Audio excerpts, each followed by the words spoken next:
আমাদের উপজেলার মেয়েরা কলেজে না গিয়ে এখানে এসে আম চুরি করে খায়।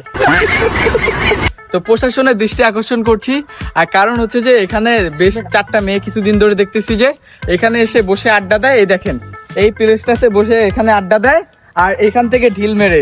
তো আপনাদের ঢিলগুলো দেখাই। তো এখানে অনেকগুলো ঢিল পেয়ে যাবেন। তো এই গাছটা থেকে তারা আম পেড়ে খায়, মানে কলেজ ফাঁকি দিয়ে তারা হচ্ছে যে এখানে আম চুরি করতে চলে আসে। আর এটা হচ্ছে আমাদের উপজেলার কোয়ার্টারের ভিতরে। এই দেখেন, সরকারি গাছের আম, আর সবাই খাবে, এটাই স্বাভাবিক, মানে এটা কোনো ঘটনা না। তো কলেজ ফাঁকি দিয়ে তারা হচ্ছে যে 4টা বন্ধু মিলে, মানে ভাবা যায় যেটা আগে ছেলেরা করতো সেটা এখন মেয়েরা করতেছে।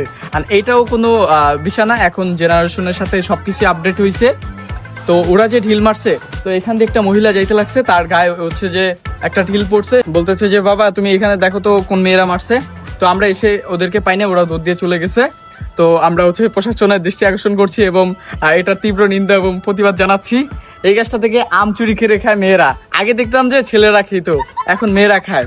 এখন বলেন কোথায় যাব আমরা? এখন ছেলেরা মনে হয় এখন আর আম খেতে পারবে না, কারণ মেয়েরাই এখন চুরি করে, ছেলেরা চুরি করবে কিভাবে?